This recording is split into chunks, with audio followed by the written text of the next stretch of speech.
Greetings, everyone. Welcome to NIIC 2020. So fabulous to have you here. This is Nana Gyamfi with Black Alliance for Just Immigration and sending a big shout out from the City of Angels, Los Angeles, California.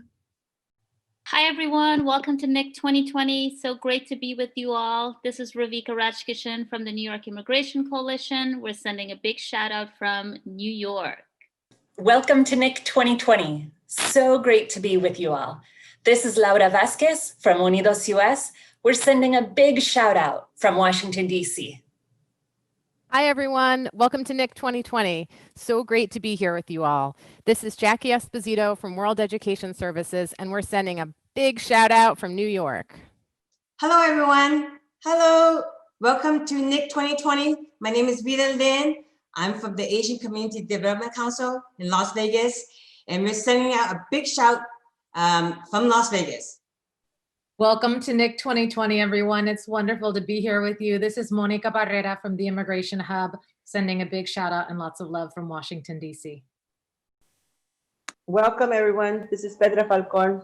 Welcome to NIIC 2020, and we're sending a big abrazo and shout out from Phoenix, Arizona. Hi, everyone. Welcome to NIIC 2020. It's great to be with you. My name is Errol Kekic, and I'm with Church World Service. We're sending a big shout out from the New York City area.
Good morning.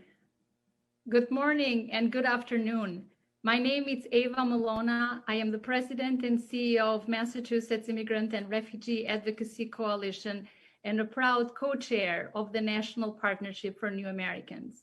On behalf of the Board of Directors, our NIIC partners, and the Leadership Committee, it is my distinct pleasure to welcome you to the 13th annual of the National Immigrant Integration Conference. Thank you to each and every one of you for your presence today and your incredible work.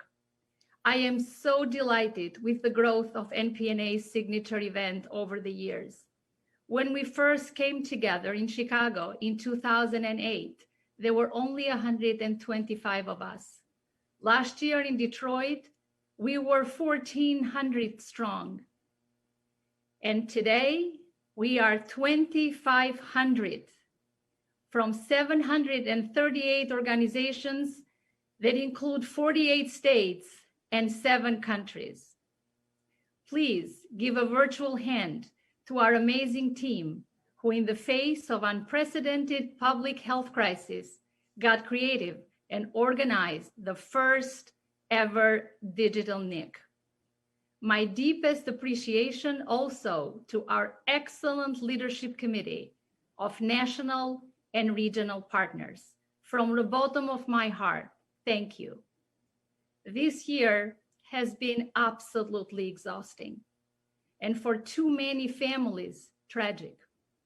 We are going into the holiday with millions of people struggling economically, many unsure if they will have a home in the new year, and so many still lacking basic protection from the virus they face every day on the job.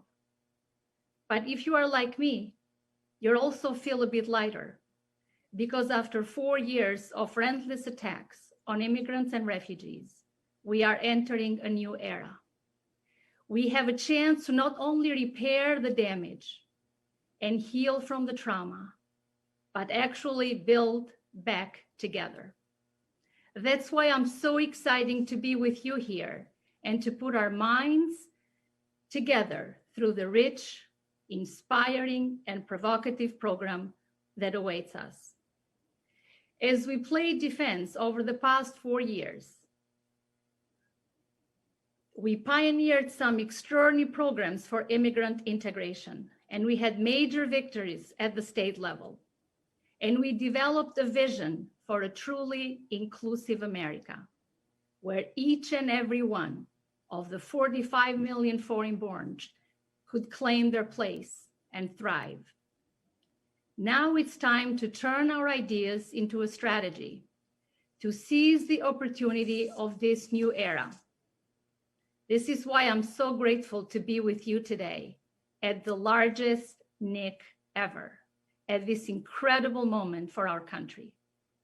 As an immigrant myself, I was profoundly moved by Kamala Harris' life story, and I was thrilled by her victory. She is a shining example of what is possible in this country and of the enormous contributions of immigrants, refugees, and their children. We are here today because we want every new American to be able to dream this big for their children. We have a lot of work ahead of us to undo the damage of the past 4 years and to start transforming immigration policies and programs so they reflect our values, uplift people, and enable immigrants and refugees to fully contribute to this country.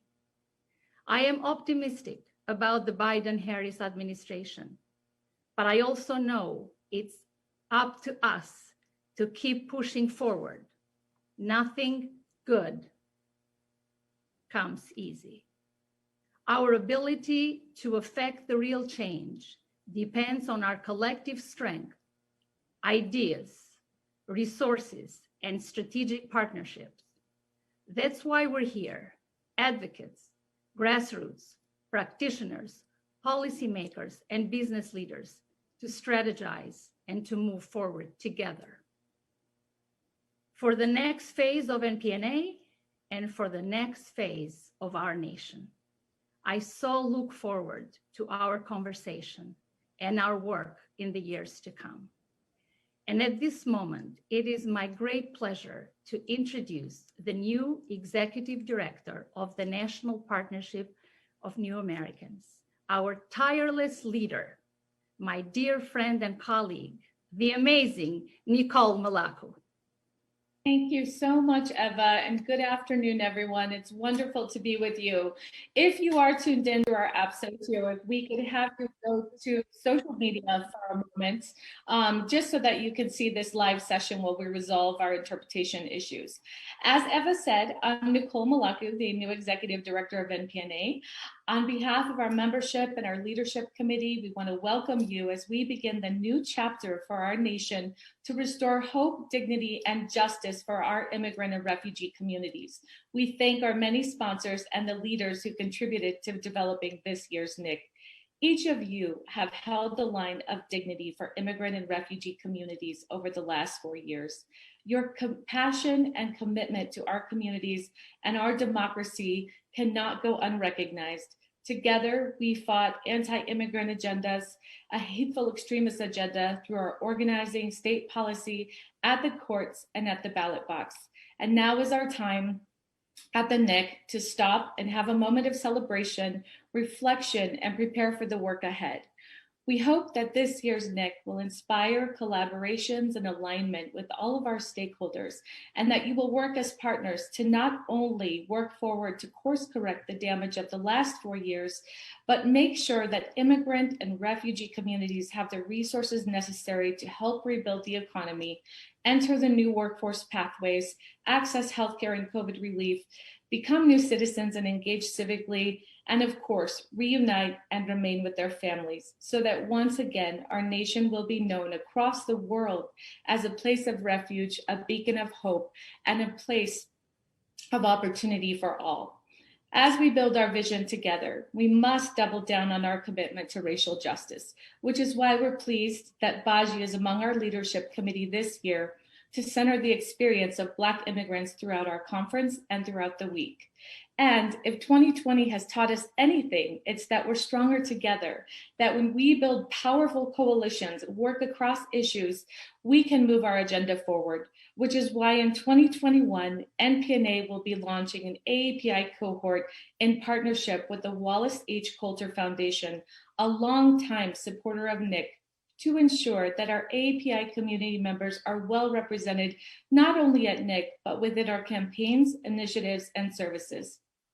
It has been 4 long years, but for now, we celebrate. And we also would like to honor our Indigenous communities. And so before I turn it over to our host and our Emcee of the NIIC this year, the critically acclaimed journalist and founder of Futuro Media Group and co-host of NPR's Latino USA, Hinojosa, I first would like to welcome our brother from a delegation of Native Americans who will be joining us this year at this year's NIIC. It is my honor to welcome Rulon Pete, Executive Director of the Las Vegas Indian Center, to welcome you and acknowledge our Indigenous communities at this year's NIIC. Rulon? Pesha Womawa and Yate Yabane. That is good morning in Paiute Navajo. I'd like to respectively acknowledge the Paiute people who are the traditional custodians and first people of Las Vegas Valley on which we gather today. We remember the struggles and tragedies they endured. We honor their place in and contributions to the shared story of America. I would also like to pay my respects to the elders past and present and emerging who have taught us so much regarding our traditions. I also extend respect to all of you present.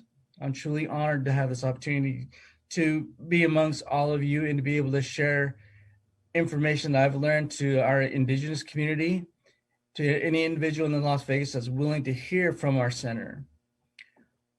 Everyone, welcome to Las Vegas. My name is Rulon Pete, and I'm an enrolled member of the Cedar Band of Paiutes, and I'm also Navajo. I'm the Executive Director for the Las Vegas Indian Center, and I've been employed here at the center for 13 years.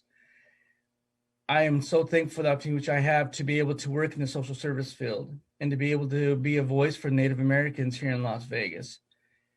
We have grown so much within the past several years that the work doesn't stop. We're here for our brothers and sisters who throughout the United States we need their help, and we need everyone to come together to help us to be able to establish what we need to do here in America. Just like Nicole said, 2020 was just a year for us to come together, and I'm so thankful for it. I never thought I'd be a part of something so special. I have so much respect and gratitude for those of you who are helping Indian country. To work with many organizations throughout the United States who want to help our cause is an incredible honor. Our organization was introduced to the National Urban Indian Family Coalition, and it has opened so many opportunities for the Las Vegas Indian Center. Janine Comanote, the executive director of the NIIC, has been instrumental in giving us guidance and support for Native initiatives. We have been introduced to many Native and minority organizations that have the same goals of getting the word out about issues that are barriers for Native Americans, immigrants, and for people of color, such as voting, healthcare, education, and racial justice. We need to continue the fight and be examples for the younger generation, our elders, our families, our loved ones, our friends, our tribes, and ourselves and our community. Our efforts will be recognized by those around us. It's been proven throughout history that when we come together, we can accomplish so much, be it Native or non-Native. We are the voice for our people. There will always be challenges and roadblocks by those who don't want us to succeed, but how we deal with it will show how strong we are. I believe we are the ones our ancestors prayed for to fight for them. We are the ones that will do what they didn't have the right to do. We are the ones to push forward and help better the lives of our people. Look at what we've accomplished so far. I'm excited about the work that has happened and will continue to happen. We need to share our message and to believe in our message. The people you come in contact with will not remember everything you said, but they will remember how you made them feel. I'm so amazed when I see individuals get involved with the Indigenous community, and to see the passion that people have is extraordinary. As I stated before, we need to continue to fight, and for those who cannot, we will continue to utilize our every means possible to be their voice. Thank you for giving me the opportunity to be a part of this incredible work. I appreciate all of you and your efforts. I'm grateful to learn from many of you, and democracy is Indigenous. Let's continue to move forward and to be heard. Thank you, and once again, I welcome you all to Las Vegas. Hey, hey, hey.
What's up, everybody? What's going on?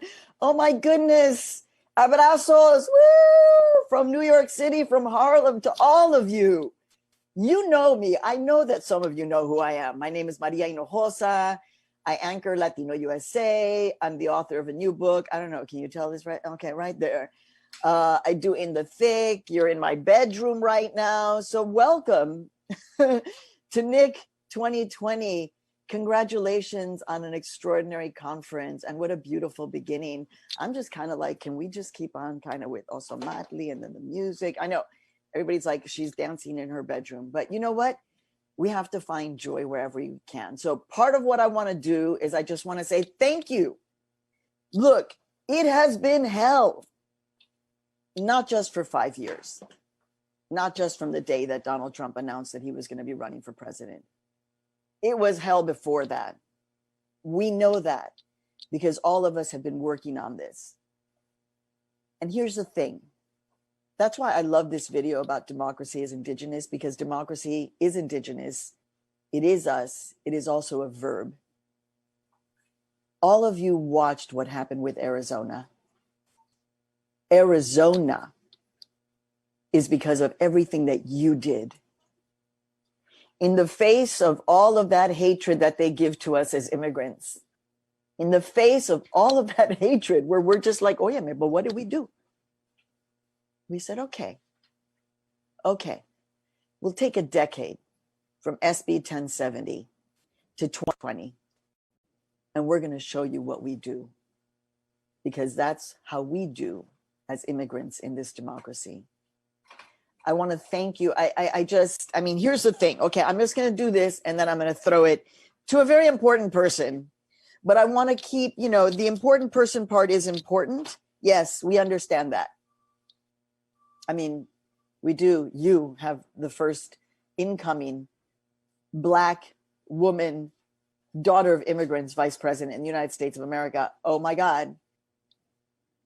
But it's because of this. This is what I wanted to show you. This, you see that? That's Josue in Mexico City. He's a Honduran refugee. And if you listen to Latino USA, you know his story. That was his first ever banana split in his life. He's 24 years old. That's why we do this. Josue is with me all the time. Actually, he calls me all the time because he has a phone and he has my number. And I understand I'm a lifeline to him. He's stuck in Mexico City. You are lifelines. You are lifelines that are going to help us get through the next intense level of work. Because we know that while we are all just like, wow, my God, Kamala Harris is the vice president of the United States of America? What? I mean, I want to hang out with her. I'm waiting for her to give me the interview. So hello, Kamala, give me the interview. But I want to hang out with her. I want to party with her. And we want to talk politics with love and humanity. So let's, for the first time ever in the history of NIIC, let's hear from the incoming Vice President-elect, Kamala Harris. Hello, everyone. Let me start by just saying thank you. I know you have been working around the clock to stand up for those who must be seen, for those who must be heard, for refugees, and for our immigrant families, and to stand up for the belief that we should treat every human being with dignity and respect. And I am so grateful to you. These last 4 years have been heartbreaking and difficult ones. Children have been separated from their families. Those fleeing persecution have been denied the ability to even apply for refuge. And immigrants, even immigrants who came here legally and have been here a long time, have been subjected to attack and abuse. President-elect Biden and I will work to right the wrongs of these past 4 years and honor and advance America's heritage as a nation of immigrants. We know that immigrants have always made our country stronger, and that's what they are doing today. As we have grappled with the coronavirus pandemic, immigrants are on the front lines, helping to keep us safe and healthy, and helping to keep our economy going as healthcare professionals, caregivers, grocers, and farm workers. And together, we will build a better, more humane immigration system. In our first 100 days, we will send an immigration bill to Congress, reinstate DACA, repeal harmful and discriminatory policies like the Muslim ban. And during our administration, we will repeal indiscriminate enforcement policies that tear families apart and make us less safe. So thank you again for all the work you have done and continue to do. That work is not easy, I know. But I know also that we can deliver the change we need. And President-elect Biden and I are looking forward to working alongside you in the weeks, the months, and the years ahead to usher in not only a better immigration system, but a more just and equitable America. Thank you. So the thing about the work that we do together, in my book, I talk about the fact that throughout my whole career, I was questioned as being too close to the story. We can't say that now. our incoming vice president is close to the story of immigrants. But it's our job to make sure that the needs of immigrants and refugees are addressed, not on their timetable, but on our timetable. I've never been able to say this to Congresswoman Pramila Jayapal, but I'm sure that she would probably agree when I say we don't actually have an immigration crisis or problem right now. You know, we have a net zero right now, but what we do have is an international human rights crisis that is perpetrated on the backs of people whose only difference is that we were not born here. That's all. And sometimes I just want you to remain really in contact with why we do the work that we do. And maybe some of you, like me, were always, why am I doing this? Sure, I was born an immigrant, but why does it matter so much? Do that work, because you know what? There's deep, deep connections to the work that you do. And so I want to honor you for that. And I think that's the kind of deep connection that Congresswoman Pramila Jayapal brings to her work in Congress. Here's her message. Good afternoon. I'm Congresswoman Pramila Jayapal, and it's my honor to be speaking with you today on the heels of this momentous election. I am proud to have just been reelected to a third term representing Washington's 7th Congressional District. And I am so proud to be an immigrant in Congress. I'm ready to get back to work. I want to start by thanking everyone here at the National Partnership for New Americans for your visionary work and your partnership over the years. It's been an honor to work with you and alongside you, first during my years at One America, now the largest immigrant rights organization in Washington state, and now to bring our work for a more inclusive, equitable, and just society into the halls of Congress. I'd like to extend my sincerest congratulations to my dear friend Josh Hoyt on his retirement after 43 years of making good trouble as an organizer on behalf of immigrants and refugees. It's been such an honor to have our deep friendship and our deep work together on the streets and in the halls of elected bodies as activists. Thank you, Josh, for your passion, commitment, and creativity that you've given to the movement. And welcome, Nicole Melaku. I am very much looking forward to continuing the work with you and to seeing all the new ideas and energy that I know you will bring as the executive director. When I spoke with you all last year, we celebrated introducing the New Deal for New Americans Act as a direct way to counter the cruel, hateful policies of the Trump administration by providing valuable skills and tools to help the newest Americans integrate into their communities. I am so proud of that work we did together and the organizing we did to change hearts and minds. Because of your work, we are gathered today at a happier and more hopeful time. The first win that we're celebrating is obvious. On Election Day, a broad coalition, including a record high number of young people, Black, brown, immigrant, and progressive voters, turned out and delivered a victory for compassion, truth, and science over cruelty, xenophobia, and lies. Although Trump will no longer be president, we know that the xenophobic and cruel forces that propelled him to power will still be with us. And that's why we can't stop now. We have to rejoice and take comfort in new leadership, while at the same time understanding that these forces will not recede unless we stay vigilant, organized, and determined to root them out. This new administration presents an incredible opportunity to compassionately address the plight of immigrants and to reimagine enforcement at a congressional and an executive level. That means protecting Dreamers, TPS, and DED recipients, as the House has already done, and making sure that they all have a roadmap to become citizens. It means upholding the due process and providing access to legal representation, which my Access to Counsel Act that passed the House makes possible. And it means making sure that no future president can ever implement xenophobic bans ever again. Our No Ban Act that passed the House does exactly that. But it also means making sure that family separation is ended once and for all, It means finding humane and compassionate alternatives to the detention system altogether.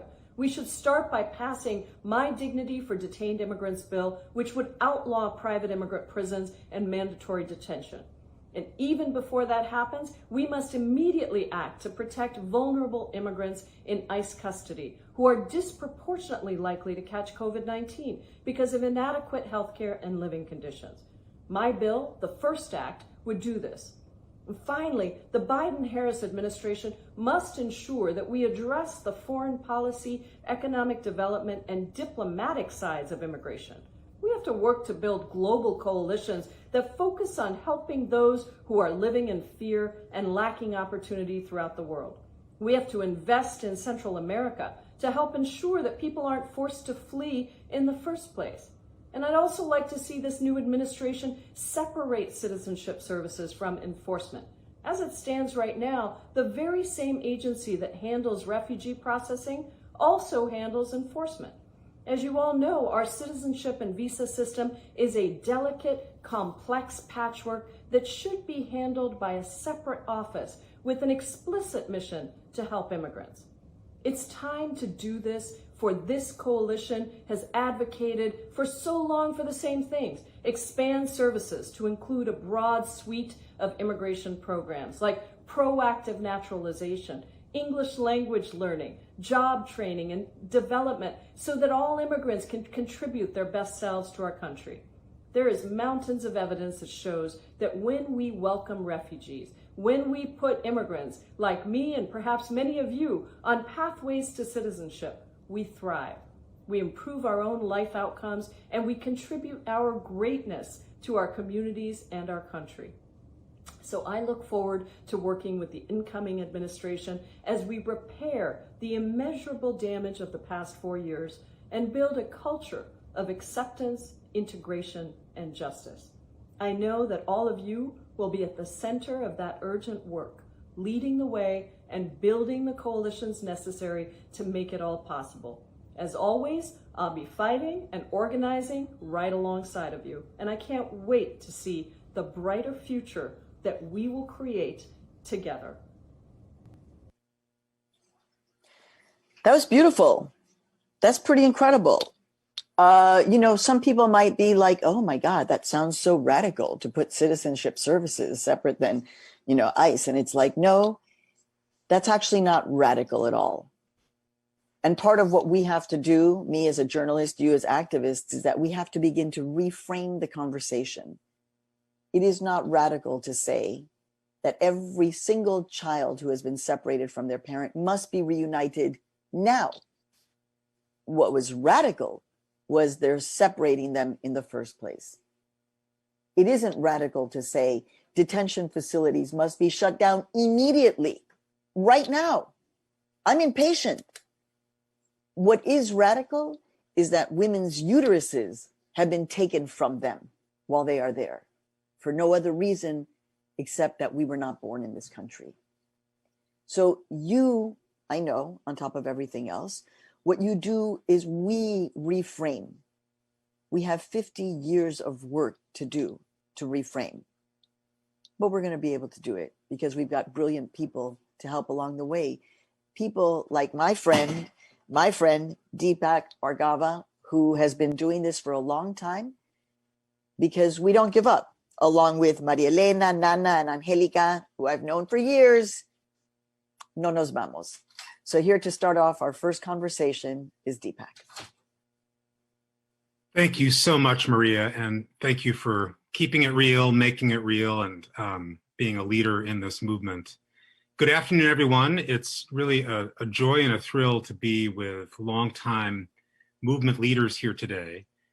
As Maria said, immigrants have endured immense and extreme injustices in recent years for a long time. But the immigrant rights movement has played a crucial role in winning an historic election as part of a broad social justice coalition led by people of color, women, and young people. Our movement is on the move. We need to breathe in that win and own it because it is our win and our democracy is still at the crossroads. The work of reimagining our shared future, it begins now. And we know that that future must be grounded in racial, economic, and gender justice. So the question isn't just how we repair the harm of the last 4 years, but how do we meet this time in history with a big, humane, generous, and intersectional vision for the future? How do we organize for change and build the broad, multiracial coalition that progressive change requires? I am thrilled to explore these questions with 3 visionary movement leaders today. Angelica Salas is Executive Director of the Coalition for Humane Immigrant Rights, or CHIRLA. CHIRLA has been instrumental in changing the politics of California, like we need to change the politics of the country, and she and CHIRLA have led the struggle for immigrant rights nationally for decades. Nana Gyamfi is Executive Director of the Black Alliance for Just Immigration. She brings decades of experience to the movement for Black liberation, and Baji is the country's leading Black-led immigrant rights and racial justice organization. My sister Marielena Hincape is Executive Director of the National Immigration Law Center, which has been on the front lines of the fight against Trump's racist immigration agenda and for a broad, long-term, inclusive, pro-immigrant, pro-worker social justice vision. Thank you, sisters, for your incredible, tenacious, and visionary leadership. So, Angelica, we have been through a lot together over the years. How have we been prepared by the struggle we have been through to meet this moment? How has the movement become stronger so that we're in a position to realize our collective goals? It's so wonderful to be here, and it's so wonderful to be here with you, Deepak. I mean, you are my brother in the struggle. And I just want to say good morning to everyone. Good morning, because I'm in the West Coast, and thank you so very much for joining as the immigrant rights, the immigrant justice, the racial justice movement right here in the 2020 National Immigrant Integration Conference. So how have we been prepared? I think the first thing we have to understand is we are the hopes and dreams of our parents, of our ancestors, of social justice warriors before us. We come from humble people who did everything that they could in order for us to have a better life. And so in this moment, we have to honor their lives by acting with hope and with courage to leave the world better for future generations. As past generations did for us, we have to offer hope and opportunity for those today and those to come. And so from my vantage point, this is a moment that we have to take full advantage of the political reality that we made possible through decades-long work in building power in our communities, in states like California, but in states like Nevada, Arizona, Georgia, Colorado, Florida, Alabama. I could go on, because people are building power and exercising that power. We have built grassroots people power at the municipality by municipality and state by state. And so that is the power that we take into this fight. As the new political reality unfolds, we have learned from the past struggles from immigrant justice and reform. And I think that the first thing that we come into this fight and what has prepared us is to know that we must act swiftly and boldly to ensure a better life for the very people, the immigrant, who got out, many of them who got out the vote, even though they could not get the vote. I mean, they could themselves not vote them, in these elections, but they were in places like Georgia and Arizona, they were knocking on doors, and in many other places, learn the virtual platforms in order for them to be able to call voters, to engage and to change the situation. And we have learned from the past as well that, justice delayed is justice denied. So, and we have to act fast, because in the absence of just and humane immigration reform, millions of fathers, mothers, daughters, sons, partners have been detained and deported. So it's not just that if we wait on immigration reform, there is no harm. Huge harm happens. So we have to act fast. And so we have to act fast, and we have to act united. So our immigrant rights movement has resisted and fought back against this unfortunate, unapologetic, anti-immigrant, racist President Trump administration. We have fought back as we resisted Trump in the courts, at the ballot booth, and in the streets. And so that's the same courage that we must muster up now to thrive, because that's what we got to do. And so in the middle of this resistance, we also have been preparing. So we've been resisting Trump, fighting him tooth and nail, but we've also been preparing for this moment. And what have we done? So for example, putting together our immigration policy, all of the detailed policy agenda. The Immigration Hub has put together and worked with us around the Immigration Big Book. The Fair Immigration Reform Movement has put together the Roadmap to Freedom. The Value Our Families Coalition is ensuring that the family remains as a cornerstone of our immigration system. The National Partnership for New Americans. You just heard Pramila talked about the New Deal for New Americans. So we have the ideas. And during this whole time, we have also been organizing and uniting our movement, doing scenario planning, building the National Immigration Coalition and campaign, so that it's this campaign that is really rooted from the grassroots up. And so I just really feel that we are prepared. But you know what? We also need to understand that we're fighting this fight and understanding that it's about immigrants, but it's about all Americans. It's about all people, Black, Asian, Indigenous, who have not been brought fully into the American home, the American family, the way they should, even though this is our home. So I think we're ready. And I think we have to act united. And I deeply, deeply believe in this leaderful movement made of immigrants, led by immigrants, and led from heart and with a lot of passion in a sense of what is right. Back to you, my brother. Thank you so much, Angelica. Nana, what did we learn? What did this election teach us about the power that we will need to achieve our dreams and visions for justice in this new period of history? Thank you so much for that question. Just reflecting on all that Angelica said, it's like bubbles you up. You know what I mean? It's just remembering all that we've done and thinking about all that we plan to do. Greetings, everyone. I'm so glad to be here with these other leaders on this panel. And congratulations again to NPNA and all the national and regional partners of the NIIC who have made this historic event possible. So I'm hoping, okay, this is the hope, that this election has shown us once again that our power generates really from two main sources.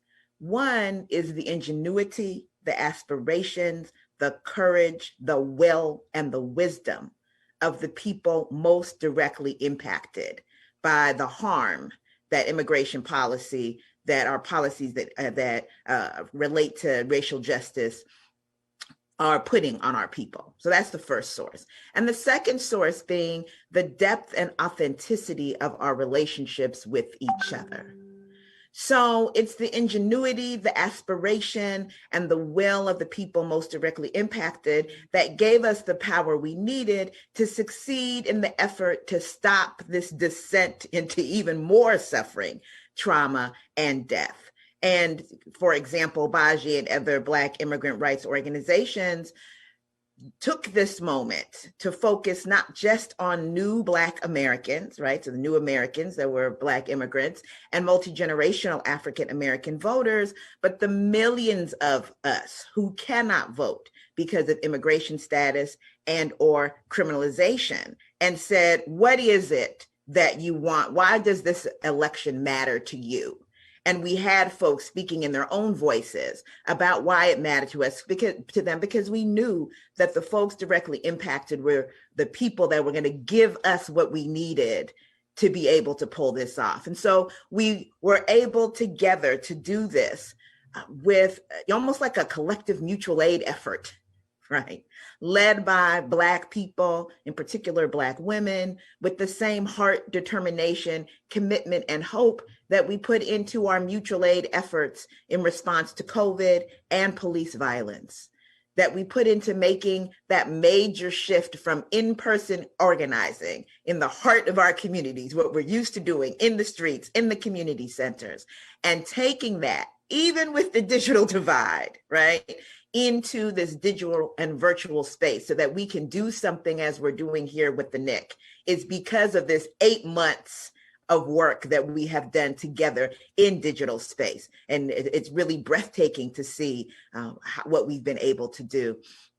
And it's important to think about the power that we needed in order to keep our communities safe while exercising their right to vote, the ingenuity that required, the extras, right? People had bands out there, people were doing dances out there, people were coming up with all kinds of ways to make sure that those ballots got in.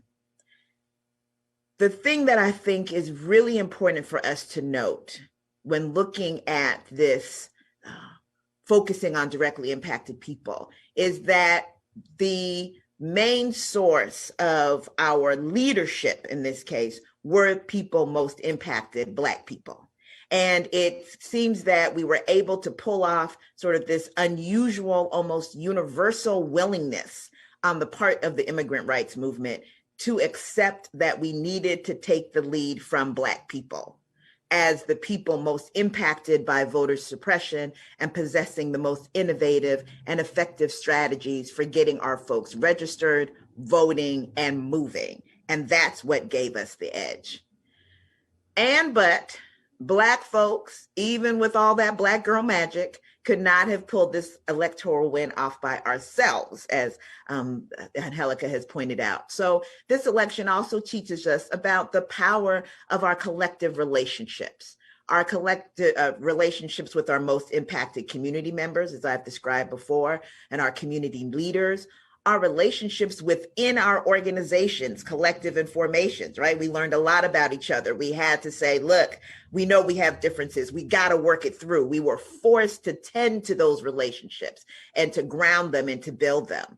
Our relationships with other social justice movements. We had to, we were forced to think socially, right? We couldn't just focus on us. Suddenly we're talking about the environmentalist groups, and we're talking about groups that are dealing with the elderly and other people that we weren't normally in conversation with. We built relationships with. And so some of these relationships were old and some were new, but they were grounded and strengthened through our fights to keep each other safe from COVID, from detention, from deportation, from police violence, from economic despair, and a daily barrage of attacks from those in political office who were clearly hell-bent on our destruction.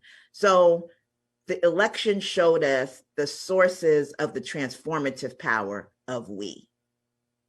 Thank you so much for that vision of how we actually achieve transformational justice in this country now. It was very inspiring. And let's stay in that place of vision.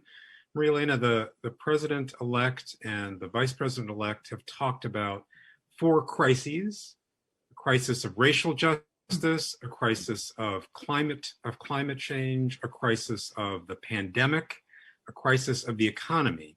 How is immigrant rights and immigration fundamental to all of those crises, and how is it part of the solution to all those crises? Thank you, Deepak, and thank you again to MPNA, to the entire team for your work in planning this exciting and necessary post-election convening. We at the National Immigration Law Center are honored to be on the steering committee, and I'm particularly honored to be here on this virtual main stage with my movement sisters and my movement brother, Deepak.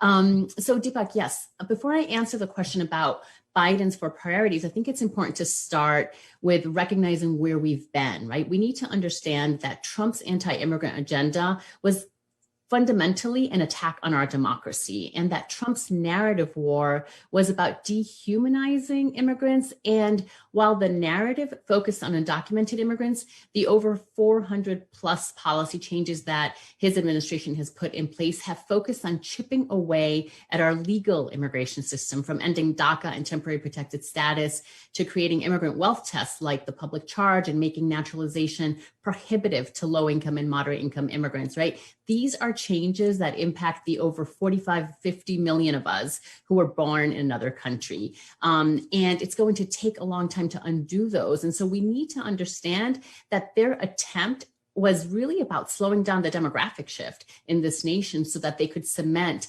minority rule. And that's important because as we look at where we're heading, The incoming Biden administration must understand that in order to build back better, as they have set out as their administration motto, we need a narrative shift that must begin with humanizing immigrants, seeing us as people, as whole people with full dignity and our shared humanity, and ending the criminalization of immigrants that dates back not just to the Trump era, as Hinojosa mentioned, right? This dates back to previous administrations, Obama, Clinton administrations, et cetera, back to 1996 and even before that.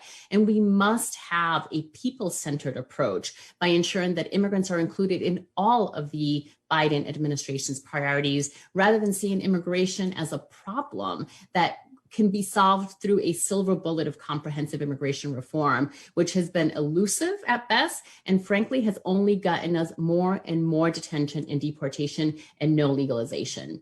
And so when the Biden-Harris administration identify their 4 top priorities, I'll start with healthcare. We wholeheartedly support President-elect Biden prioritizing COVID relief. We know that the response and the recovery is critical. There is no issue more important to our entire country, I would say to the entire globe now, and no better opportunity to immediately set the tone for immigrant inclusion. And the pandemic has only amplified how our individual health and collective well-being depends on all of us being healthy, and how immigrants are essential to our recovery efforts. And when addressing the crisis, Biden has an opportunity, really unique and unprecedented opportunity, to set a new welcoming tone and to lay the groundwork to work diligently in the short and in the long term to allay a range of affairs. We need to rebuild trust for our communities, to trust the federal government on everything ranging from making sure, for example, that everyone has access to COVID testing, medical care, treatment, rehabilitation, and the vaccine when it's available, regardless of immigration status. And if there's anything we've learned from the virus, is that it doesn't care where you come from or how much money you earn. It's that if all of us are sick, we can all be sick, and we all need to have access to affordable health care, regardless of our color, our wealth, or our immigration status. And then you take the economy, and as we move forward on really trying to rebuild our economy, immigrants must be included. Once again, the pandemic has exposed the fractures and inequities in our society, including the labor and employment law that have excluded primarily low-wage workers of color, especially immigrants, undocumented immigrants, farm workers, domestic workers, healthcare workers. And so at a time that we're experiencing this layered impact of the public health crisis, the economic crisis, continued racial injustices that the country is witnessing, we have to ensure that immigrants are protected, that there's robust labor and employment protections. This is a time to really shift the narrative and the focus from immigration enforcement to labor and employment enforcement, right? If we invest in ensuring that our labor laws are properly enforced and robustly enforced, that's going to improve working conditions for all workers, right? So having an economic justice lens to that. And then part of that economic recovery must include making sure that the same workers that we are currently calling sheroes and heroes are not only applauded, but actually that we recognize them by law, that they're put on a path to citizenship. I would argue a fast track to citizenship by honoring the work that they are doing to keep us safe and healthy right now and to recover. And Nana talked about the racial justice piece, right? Like, we cannot have a conversation in this country, a reckoning about the racial injustices and the continued violence against our Black and brown sisters and brothers that are facing every single day, without recognizing that that same racial injustice is at the core of our immigration system, right? And so ending the criminalization of immigrants, ensuring, for example, that as there is a discussion about defunding police, for example, that we look at the Department of Homeland Security. How does that racial inequity, how does white supremacy play out in our immigration, in customs enforcement, in ICE, at Border Patrol, et cetera? And then lastly, climate, right? There is no greater existential threat to our entire society, to all of us as humanity, and the fear that so many people have about what will they do in the forced migration that is happening. This is an opportunity for the Biden administration to take this major driver of migration and look at the root causes, take a leadership role globally on migration, including, on climate, and including making sure that we're looking at climate migrants and what we will do to ensure that people have the freedom to remain in their home countries, not be forced to migrate, and that if they do migrate because of climate disasters, that they are recognized as such and be provided the opportunity to live and work here in the United States. Thank you so much for that big intersectional vision that you laid out, Marielena. So, Angelica, the movement has been very grounded in grassroots organizing for a long time. What can we learn from the work of grassroots organizations at the local, at the state level, as we begin to pivot to a national agenda again for change? Well, the first thing we have to do is recognize that at the grassroots level, we have sophisticated, bold, courageous organizers who can lead a national movement. So I think it's important to understand how critical it is to include those grassroots leaders in our fight. I always say the road to freedom and citizenship runs through our communities. In order for us to win the justice we need to ensure that at the grassroots level, we're organizing, bringing in the very people whose lives are on the line, that they're leading our movement. And that means, ensuring that there is leadership development and that we're building our movement of leaders. It means that we connect them with the people who are the decision makers in this fight. That's our members of Congress, our senators. This is stakeholders in business and certainly in education, making sure that they're brought in. So I really think it's important that we're building this movement, and ensuring that there's support, one sector by sector. Our labor unions need to be part of this at the local level as well as at the national level. I think that what we also have to look to our states and to our grassroots leaders is that they're winning. They're winning on criminal justice reform. They're shutting down detention centers, forcing those detention centers to release people. We have to learn from that. And as we're fighting and winning on criminal justice reform here in California, 2 major criminal justice reform ballots actually passed. Well, as we're moving in that direction, then we have to look at our immigration system and really fight for an inclusive immigration system that recognizes that there is great prejudice and racial profiling that leads individuals into incarceration and detention in the criminal system, and that many times those are barriers for people to actually become part of the benefits of immigration. And I know just way too many people who have been left out. So I think it's important that we learn from the local communities and make sure that our system is inclusive. The final thing I wanted to say, the pain and the hurt is on the ground. We need to reunite families and we need to stop separating them. When I mean reuniting is bring all those millions of people who've been deported in the last several years back to their families here. We need to ensure that our children are released. That's this idea that we would ever detain a child has to be absolutely obliterated. That's my immigrant accent. You can't get that word out. But to me, I just want to just say, this is a moment in which we learn from the sophistication of the grassroots. And finally, we have to force everyone in all the ways we can to say yes to immigrants forward, yes to families united, yes to a chance to live and succeed in this country.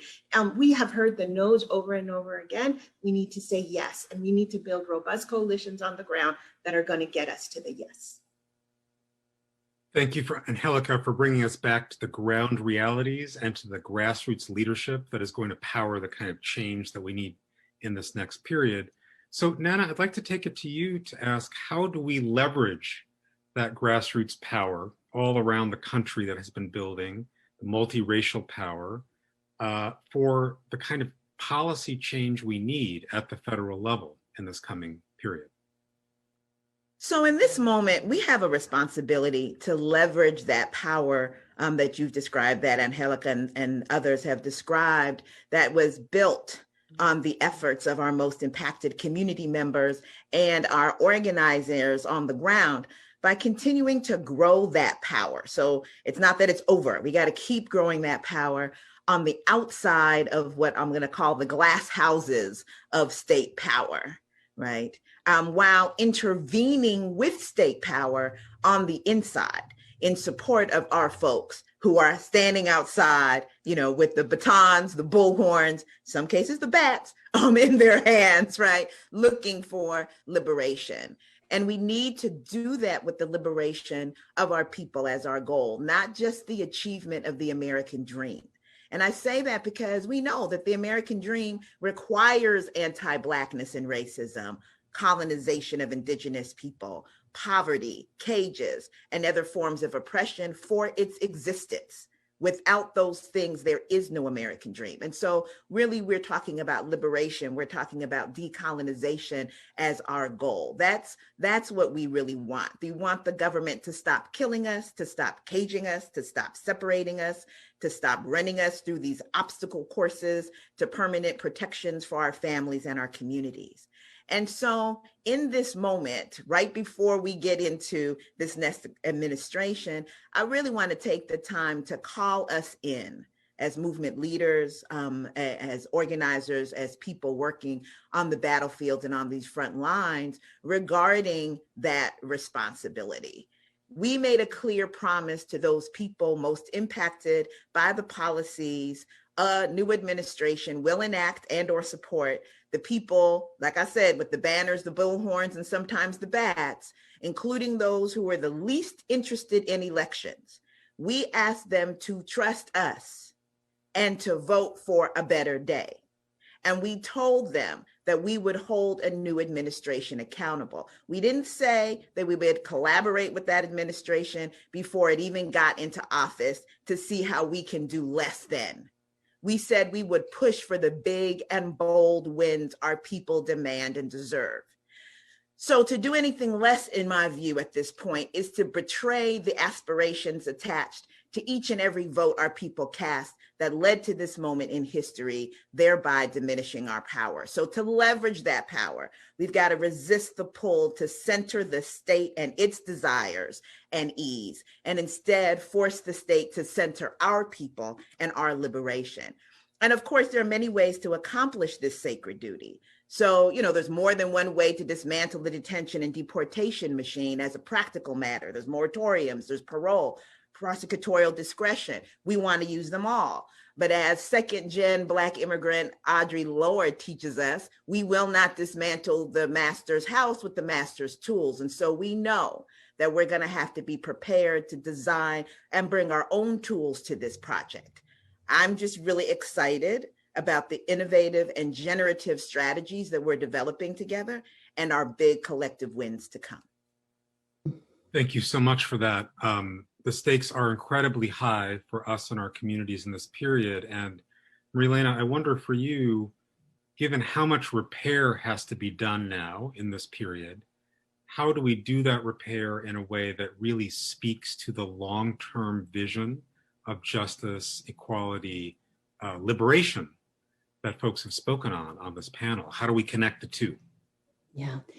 Thank you, Deepak. I want to build on what Nana was just saying, right? Like, we cannot focus only on short-term victories. Look, our communities, led particularly by Black women in this country, but a multiracial, multi-generational coalition has delivered a decisive victory to President-elect Biden. We're expecting to win in the next 4 years. And so as we look at the short-term priorities for the first 100 days of the Biden administration, for the first year, and throughout the 4 years, we must be guided by a long-term vision of liberation, right? A freedom agenda, a freedom agenda that is based, from my perspective, on the 5 freedoms that many of us came together on during the Trump era, right? In the height of the Trump era, in the height of pain and suffering, we came together as part of the immigrant movement visioning process to develop a shared vision of 5 freedoms, right? The freedom to stay, the freedom to move, the freedom to thrive, the freedom to work, and the freedom to transform. And so when I reflect on our incredible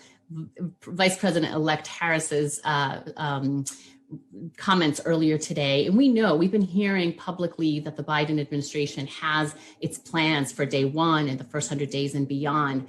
But it's important that we don't stop at undoing the harm, that righting the wrongs, that we must be making not just taking steps forward, we must leap forward towards a freedom agenda. And so when I think about the freedom to stay, for example, again, looking at climate change as one of the places where how are we ensuring that we are investing in root causes to ensure that people are able to stay in their home country and rather than being forced to migrate? How does this administration develop a Western hemispheric approach and partner with women-led organizations in Central America and throughout the Americas so that we end gender-based violence and femicide, which is one of the main drivers why so many mothers and their girls are leaving and taking that perilous journey to the United States? When I think about the freedom to move, right, migration cannot be limited to the white and the wealthy, which is exactly what Trump and Stephen Miller and Stephen Bannon wanted to do. And as the Biden administration rescinds the Muslim, African, refugee, and asylum bans, that's not enough. We need to not only undo those, but actually ensure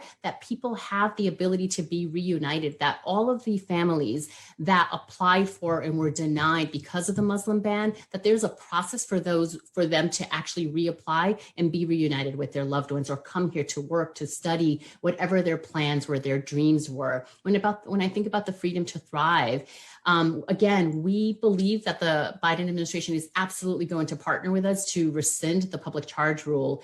But also we need to do more than that. We need to actually repeal the public charge rule itself. It has no place on our books. That was created at a time of the Chinese Exclusion Act, right? So let's end those discriminatory laws, but let's actually then build on access to healthcare and safety net programs and economic support so that all of us in this country have the freedom to thrive, to fulfill our full potential. The freedom to work, right? How do we ensure that over this next year, in the first 100 days, the Biden administration puts its political capital behind not just sending a bill to Congress, but actually legalizing the 11 million, and particularly, again, fast tracking legalization for people like our dreamers, right? People, immigrant youth who've been here, who this is their home country, long-term residents with temporary protected status, deferred enforced departure, all these different communities, including the essential workers, health workers, farm workers, domestic workers, and those resilient workers who are helping to rebuild communities after climate disasters. And then finally, I'll end on the freedom to transform. Again, as we're having a conversation in this country about criminal justice reform, we need to ensure, I'm reminded of the beautiful words by our brother, Brian Stevenson, that, quote, "Each of us is more than the worst thing we've ever done," end quote. And we can't allow our immigrant brothers and sisters who have made mistakes to not only be part of the criminal injustice system, but then separately on top of that, be deported. We need to change our laws long-term and recognize the humanity. And I believe that this moment and our long-term vision of freedom agenda, an agenda of liberation, is what we need to be taking leaps towards. And our movement is working to reshape our country. It is a unique role that we have in this moment to rebuild the America that we must become. Thank you so much, Marielena, Nana, and Angelica, for grounding us in the reality of suffering and hardship and struggle in our communities, but also calling us to vision, possibility, hopes, dreams, grounded in that same grassroots experience. Beautiful, powerful way to start this conference. Thank you for your visionary leadership. And now back over to our friend, Maria Hinojosa. Hey, Deepak, so, because I know you and I forgot to introduce you as the badass that you are. So let me formally give you your introduction, okay? Because that is my job. You may know that Deepak is Distinguished Lecturer now at CUNY School of Labor and Urban Studies. Of course, for 16 years, he led community change, which is mostly how I came into contact with him. And for all of his work in terms of supporting immigrant rights and the movement, Deepak is co-editor of an exciting new book. It's called Immigration Matters, Movements, Visions, and Strategies for a Progressive Future, published by the New Press. You can pre-order now. Buy our books. Everybody needs you to buy our books. And so we really want to thank you, Deepak, for all of your work and for not giving up and for doing a great job managing that panel conversation. Also, in case you didn't know, that message from the incoming Vice President, Kamala Harris, was not live. It was pre-recorded. If it was live, I would have said, oh, no. Wait, before you do that, I got a couple of questions for you. So it was pre-recorded. I'm sitting here actually going through photos because I've got to prep for another meeting. And I just want to show you this photograph that came up. Maybe you can see this. It says, oh boy, maybe it won't get in. But anyway, it's a protest. And on top of that car, this is from 1984. And it says, stop the war in Central America and the Caribbean. See, if they had been listening to what we were saying then about believing in humanity, we probably would not be where we are now. So the work that we do, the liberation dreams, I tie them back to my heroes, my American godmothers and godfathers, Frederick Douglass, Harriet Tubman, who taught us to have the liberation dreams. Somebody who is believing in those liberation dreams and who is telling us that it's going to be hard, but that it can happen, is somebody who did give me the interview when she was running for president, and that's Senator Elizabeth Warren. Here's her message to NIIC 2020. Hello to everyone at the National Immigration Integration Conference. I am so sorry that we can't do this in person, but I'm really grateful for the chance to send along this message. Thank you all for inviting me to speak today, and thank you to everyone who is participating today. All of the advocates who fight so tirelessly every single day for the rights of immigrants and refugees. You are all doing powerfully important work. I also want to give a very special shout out to all of my friends at the Massachusetts Immigrant and Refugee Advocacy Coalition. These are folks who've just been wonderful partners, and I want to say thank you publicly. These are unprecedented and challenging times for our communities, for our nation, and for the entire world. And all of you have gone to extraordinary lengths to be able to continue serving immigrant families, because you know better than anyone that immigrants make our country stronger. Immigrants are essential workers on the front lines of this pandemic. They teach in our schools, they invent new technologies, they work in our restaurants and hospitals, they discover groundbreaking cures. Our communities are better, brighter, and stronger because of the invaluable contributions of immigrants. So to everyone who is part of the National Partnership for New Americans, thank you for all that you do to welcome newcomers as they adjust to life in their new home country.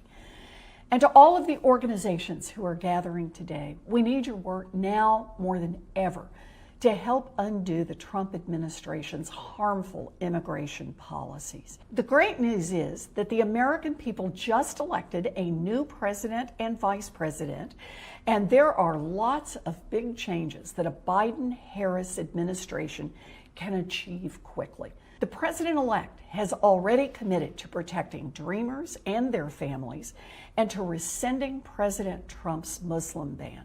Those are just a couple of the examples of changes that the incoming administration has promised to make in their first 100 days. So we have a lot of reason for hope. We must also take advantage of the current moment to advance real reforms. Access to citizenship, English language learning programs, workforce development programs, access to justice through immigration attorneys, and other policies that further the inclusion of immigrants and refugees in our country. And here's the thing, none of us are in this fight alone. As you gather today to strategize and plan your next steps, please know I have your back. And so do a lot of other people here in Washington. Together, we're going to stand united to protect immigrant communities from the policies of hate and fight for a country that truly lives up to its values. I'm in this with you all the way.